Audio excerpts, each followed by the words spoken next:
Hello everybody, and today we're going to be talking about another one of my controversial opinions. And we're going to be talking about why I believe that having children for the purpose of looking after you in your old age is both backwards and satanic. So let's talk about it, y'all, because I keep hearing this idea of like, people, I'm gonna have 2 kids so they can look after me in my old age. So first of all, I was just going to go and say this, and I've said this before and I'll say it again.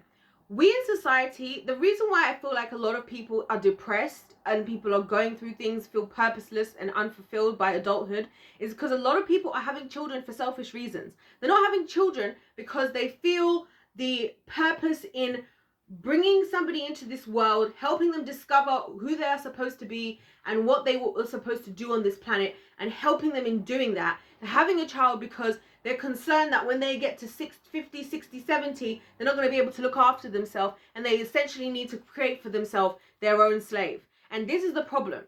This is a big problem. That, or they want to have those children to serve them, maybe from making money, maybe from what we see in Hollywood and so many of these kids whose families put so much pressure on them to have these careers so that they can fund the family, essentially, you know. So there are so many people having children for these things, and I think it's all very satanic and it's all very backwards, because in reality, right, even if we just want to look at this from a logical perspective, right, hear ye, and subscribe if you enjoy my content. Let me know your thoughts in the comments. Let me know your thoughts in the comment section down below. But here's the thing. If you have a child, generations move in like this, right? Generations go forward. Like when I'm born, now that I'm born, I'm not getting any younger. I'm only going to get older, right? And so the time that I have is continually less that I have on this earth. So I have a choice of how I'm going to spend that time. If I'm spending more of that time trying to look after myself to stay on this earth, through the people who are going to be here longer than me, that is always going to work negatively in favor of the generations to come from me, because they are worrying then about me. And this is how I feel like a lot of these generational curses, as people say, they continue on, because it's like people have children, then the children that they have, they want to decide what that child should do because they think that's what the child should do because of selfish reasons, right? Whether it's look after them in old age, this and that. And then the child then has to focus on that parent who hasn't actually set up for the child the things that child is supposed to have. And again, biblically, even the Bible talks about how parents are supposed to have, I believe it's like inheritances for more than one generation set up for the children to come, because they're supposed to be continuing on into something, not trying to just go in this cycle of giving birth to someone who then serves you and then gives birth to somebody that serves them. Do you see how this becomes a generational cycle? And then it just goes like this, like this, like this, like this. And we're just continuing in doing that. Whereas, look at it the other way. You have a child. You actually decide that your job is to help this child to find where they are in this earth, to discover who their identity is, to discover who they're destined to be. And you support that. And you support that before yourself. Guess what will happen? What happens with the people that do actually do that, which is that child becomes successful. That child is going to more than likely acknowledge all the hard work you put in to help them to get there, and be so much more equipped to actually then be able to help you in your old age. And guess what? Probably want to do it anyway because of the gratitude they feel from the sacrifices that you made to get them there. And you see this all the time. You see this on YouTube, where you have YouTubers will say stuff like, the first thing that they'll do when they make a milli is they buy their mum's house. They give their parents money. Why? Because you supported me to get up to here, even when I didn't have money, even when I wasn't going to university, even when I wasn't doing what maybe seemed right, you still supported me. Right? That's what you see happening. You see this happening. I watched a show called Shark Tank. I don't know if any of you guys have watched it, but you should watch it. It's a good show. And on Shark Tank, basically, if you don't know the show, you have like, I think it's 5 business, like millionaires or billionaires or whatever, and they have people come in and pitch their business ideas. If you're in the UK, it's kind of similar. It's basically the same kind of concept as Dragon's Den. And then those sharks get to decide, you know, how much money if they want to invest in that person's company and partner with them, etc., etc. Now, the thing that I noticed from watching Shark Tank is because a lot of these businesses, in order for them to even get to that point where they can get some funding, their business has to be showing that it's viable in some way. They have to have been doing what they needed to do to some extent. They have to have been making some profits. They have to have some numbers to be able to show that this is something that the sharks can actually work with. And do you know how many times people come on and they'll say, my mum and dad sold their house to give into my business. My mum or dad or aunties or uncles used to give up their whole weekends to come and package my products in the basement. And now we're making 500k. I've been able to hire all of them onto staff. I've been able to buy my parents a bigger house than the house that they even sold. That's how it's supposed to work. That is how it's supposed to work. So this whole backwards thing, and it's very selfish and it's very demonic, because we're not supposed to ultimately live. I don't believe we're supposed to live for ourselves, okay? I don't believe we're supposed to live for ourselves, because that's very empty. Living for yourself is empty, because then all you do is just serve yourself, and then you serve yourself until you die, and then your life was basically meant nothing. Like, if we're being honest, like, nothing was helped in the world. There was nothing better as a result of your life, right? I believe you find fulfillment in living for something that is greater than you, you know? And I believe that the job that we have, you know, as people, as parents, as elders and whatever, is to do our part and then prepare those who are to come afterwards. Like, you see this even in the Bible, with the story of David, right? David, he was a father. He had a whole bunch of children. Then he had Solomon. David did what he had to do. David was alive in a time of war, you know, and everything like that. Now, when he had his son Solomon, who was then going to be king after David, Solomon was set up by David. David had a blueprint, literally blueprints for the things that Solomon needed to do. He needed to build the temple and this and that. He had the blueprint. Not only did David give Solomon the blueprint, he also gave him the resources to get it done, right? He gave him the resources to get it done. And so then when we move on to Solomon now, Solomon then became the richest and the wisest in the world. Do you see what I mean? And so it's like, we're never going to move forward. You and your family is not going to move forward by continually asking your child to serve you, right? That is evil, that is satanic, that is demonic, because it's not supposed to work that way.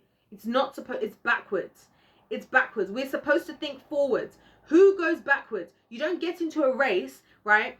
And run backwards. You run forwards. You know what I mean? We move forwards. If we want the generations to improve, we should focus on them. Understand what's happening then. A lot of people are talking down on the younger generations because they're not taking the time to understand what is happening in the younger generations. What the purpose is probably of some of these people in these younger generations. You see so many people today, now I'm hearing lots of talks, people going, oh, you know what, actually, yeah, I see why people did YouTube, and I see why certain people didn't want to just cling on to university and decided to start a business anyway. Yeah, because guess what? There was a reason probably why God was allowing a shift in the younger people to focus less onto those things, in those things like education, which are becoming indoctrination camps, or thinking that a job is the only answer, which I'm not saying they're not the answers. They're just not the only answers, right? Because he knew the time that was coming. Oh, guess what? COVID-19 took place, and guess who the people were who thrived? A lot of the people who went against the grain, who leaned into the fact that now you can own a business. Now it's super easy to own a business. Now you can go on YouTube. Now you can be an influencer. Now you can even do things just completely digitally and make money off of something that you do completely on your phone or completely on your laptop, right? And then the people who allowed for that to happen and opened those doors, the parents, the elders, etc., they then benefit off of that anyway. And that's why I think it's demonic, because it's like, for you to, in my opinion, it's like the fact that you, and I get it, like I get that it's hard to understand, but this is also why I believe that parenting was always supposed to be a 3-person job, i.e. mum, dad, and the Lord, right? But you have to be able, I feel like we have to be able to understand the times that we're in and what we need to do with those times with the younger people. Because a lot of people are like, oh, young people are always on their gadgets. Okay, but gadgets aren't going anywhere. In fact, I'll tell you guys something. Do you know who Apple designed iPhones to be to their target market was 13 to 15-year-olds. That's who their target market was, because that's the market where they're not old enough to buy the things for themselves, but they're young enough that they can take on that level of technology. So what would be actually helpful is, instead of talking negatively about the younger generations, how about tell them what they can do with that technology that's going to be productive. Tell them what they can do with, help to find out, because a lot of people say, oh, well, we're old and we don't know how to use technology. Do you think any of us knew how to use technology? I learned by following. I remember when I got my first phone. In fact, the first phone I had was a flip phone anyway. But I digress. The first smartphone that I had, right? I didn't know how to use it.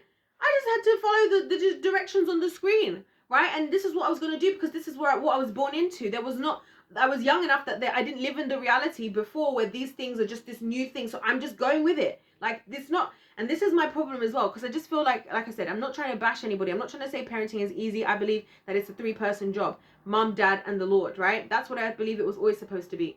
And which is why and why a lot of people struggle. But I also think that like this whole thing of like your child serving you, it's only ever going to backfire. You might get a little bit out of that child. You might get, you see a lot of people like that. They're like, oh, I'm giving all this money to my family. I'm like, and a lot of people who are successful business owners, very successful, very rich people, are the people that were able to, as they were going from step to step to step up the ladder, they were able to put all of the money they made back into their profit. Not, oh, I'm going to put this into some of my money back into profit, but my parents said I need to pay for this, and I'm going to also give 50k for my sister's extravagant wedding that's actually going to be one day, and it's such a waste of money to be spending so much time, so much money on that. Or how many people, mind you, are paying, oh, let's go there. How many people, mind you, are paying ridiculous amounts of money to have these like extravagant weddings just to appease their parents, so their parents can show off for the day that the child got married? How much better would that 50k, 20k, 10k, even 5k have been spent, you as a married couple and you newlywed married couple, when we already know that finances are the #1 reason that people are getting divorced? Do you see what I mean? So it's like this whole thing of focusing on the self-service is destructive. It's destructive both to the family in general, but particularly for the children. And so that's why I really wanted to talk about this, because I heard it again. Like I heard Bill Gates talking about this, like how, people, he was saying like his theory about how when people are healthier and happier, they have less kids, and they only just have 2 kids because they want those 2 kids to look after them. It's like, so what's the point then in anything if you're just having kids to just look after you? Why are you surprised that children, young people, young adults don't have a sense of purpose and fulfillment? Why are you surprised that they've got mental health issues? Because they've been born into slavery. They've been born into the fact that you've been here, you've come onto this earth just to serve me, and to serve me in a time, in a situation that I don't even fully understand, because I haven't been born in this reality. And when I went to university, it was free. When I went to university, it was £300 or whatever, or 300 or whatever, however many dollars. And now you're going to university in a time it's costing you tens of thousands of pounds, tens of thousands of dollars, and I still want to talk to you the same way, and I don't want to hear anything else, because all I want to know is that you've had a stable job so you can pay me and look after me by the time that I'm an old person. And then what do? The same thing?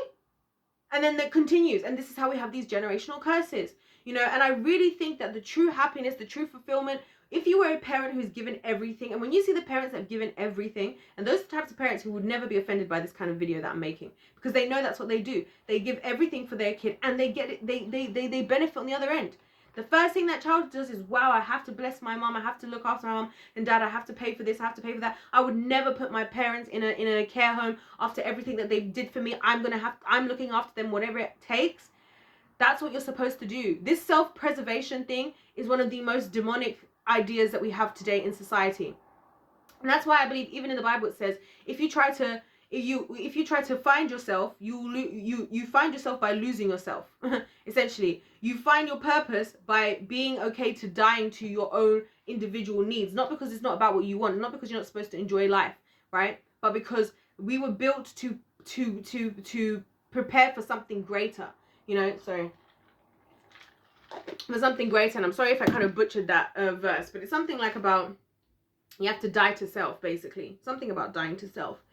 So yeah, I just wanted to talk about that, because when I heard even Bill Gates talk about that as though it was like a good thing, like, oh, and people just want to have kids just so they can look after them when they're older, and if people are healthier, then that will solve the problem of overpopulation, because then people will just have enough kids to look after them when they're older. It's like, so that's what all kids are for. You're wondering why kids feel burdened. You wonder why kids want to take their life, because they're being made to feel like their existence doesn't matter. They're being made to feel like their existence is as far as becoming your servant. Not that God has a plan for them to be on this planet. Not that God has a purpose and a destiny with their name on it. Not that God had intended for them to be having the support to get there, the stewardship to understand who they are. I believe this is why God calls himself a father in the first place. Why is God a father? Because he helps us to discover who we are, our identity, and our purpose on this earth, right? And to continue out that purpose, right? That's why he's God the Father, right? Anyway, that's all I gotta say for now. Let me know your thoughts in the comment section as per usual. Don't forget to subscribe if you've enjoyed my video. Let me know if you're enjoying my, like, just brutally honest content at the moment, because I feel like, I don't know, in filming the videos I've been filming right now, I'm just like, woo, this ain't holding back no more. But I just feel like there's so much talk and just noise in society that maybe we just need a bit of cutthroat, to the pointness in society today. And also, I do it for the children, because if nobody else is going to care about the children, if not enough people are going to care about children, I'm going to fight for the children, and I'm going to fight for the children till the day that I die, in the name of Jesus. God bless you all, and I'll see you in my next one. Goodbye.